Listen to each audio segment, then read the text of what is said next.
That's one of their base projects.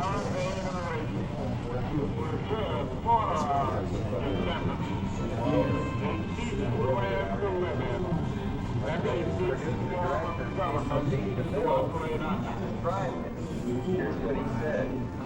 Not only do you look at those four faces, they look at you as well. And today we salute Hap, all the others here today, and all the rest who built Mount Rushmore. We salute too the four men whose faces appear on the monument. They knew that America is always a beginning, never a consummation. Washington, Jefferson, Lincoln, and Roosevelt all surmounted old barriers and opened up new frontiers. They broadened our nation and they strengthened its foundation. They chiseled into our national soul a yearning for freedom, democracy, equality, and justice. Conviction that all people have the right to life, liberty, and the pursuit of happiness.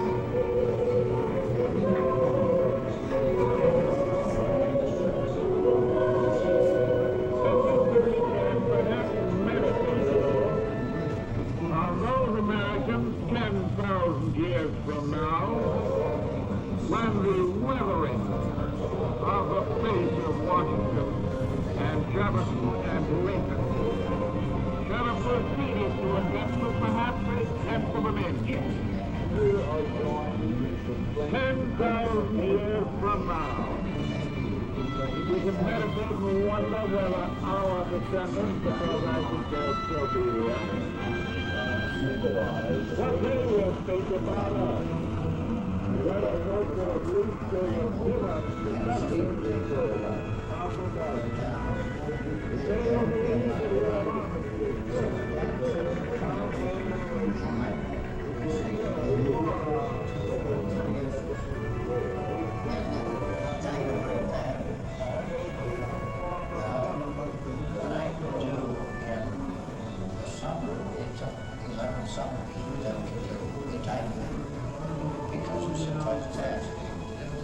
That wasn't made with a challenge, with a chisel and a bell. Very sculptures, nice sculpture. So actually, this art was so beautifully constructed that I could say to a person, what time in the future would you like to see this? And they say, 1992, 3 o'clock in the afternoon on a Friday in January. Well, that was certain, because you see, I knew just where the arc of the sun was, so I let this thing come down, and then I brought the light up to 3 o'clock. That travel on the place, you see. That at 3 o'clock, and then I turned lights up. Then they'd see it exactly the way the people are going to see it on that day.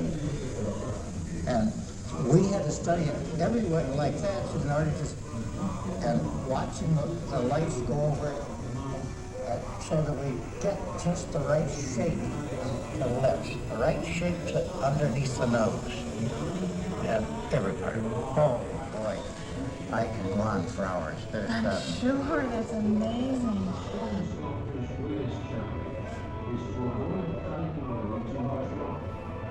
Since once it is removed, it is impossible to replace.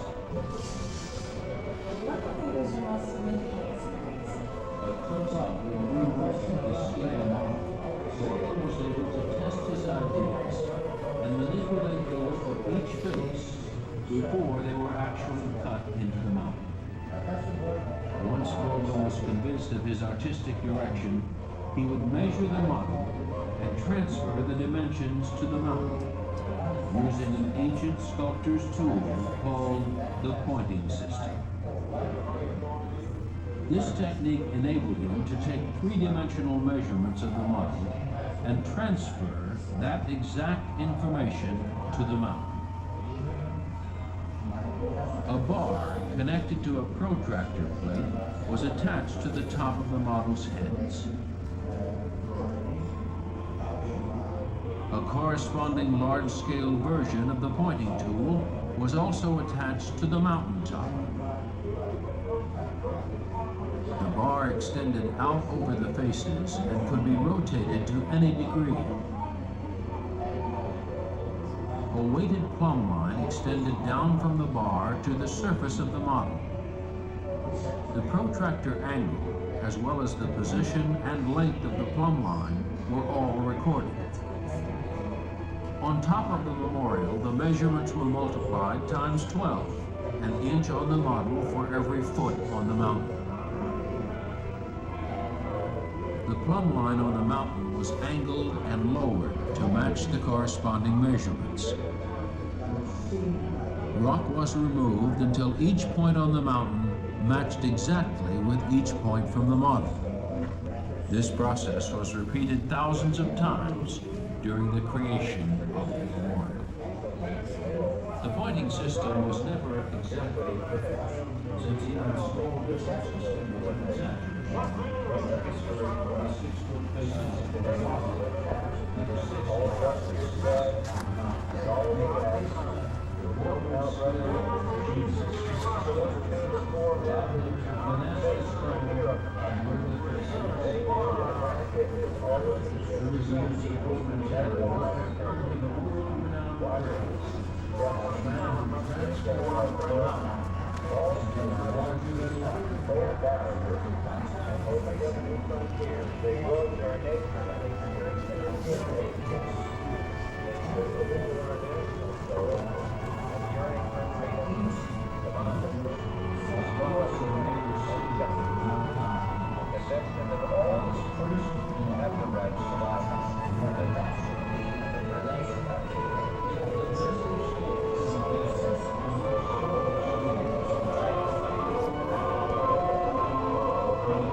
By constantly reworking his scale model, Borglum was able to test his ideas and manipulate the look of each face before they were actually cut into the mountain. Once Borglum was convinced of his artistic direction, he would measure the model and transfer the dimensions with the model. Always had a big camera. He'd go down over that mountain and he would put 5 inches here, 6 here, 7 there. No elevation, just from his eye.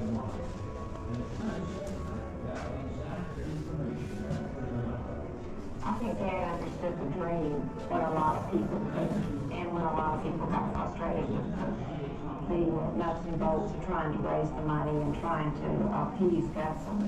And Dad knew what the whole dream was about, and he understood what pressures his father was under, and not only from Rushmore, but financially in other areas. He was a prince. There's no prince in the bar. He was just a crown prince. He just loved the prince through the crown. He was so nice to work with, and so considerate, and he wasn't ashamed to come and ask you about something if he didn't know. He was all like me, because he talked to him, you know, and wasn't really just about the work, it was a time of day and different things like that.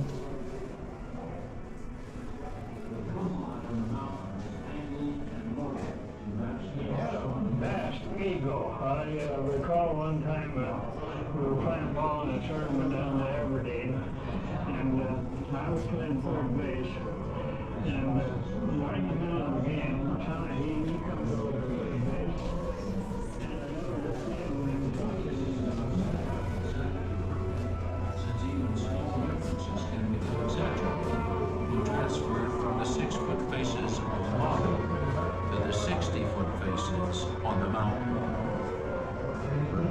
skill and genius as a sculptor allowed him to finesse the stone and work the bristles.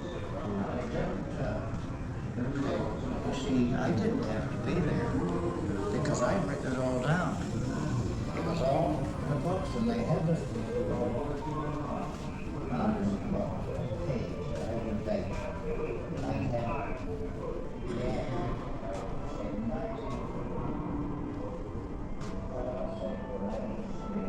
So when you got up there where you were just blasting around the scaffolds and stuff, and you didn't want to take them down, this one fellow was so good, and he could set them charges off and never hit a thing.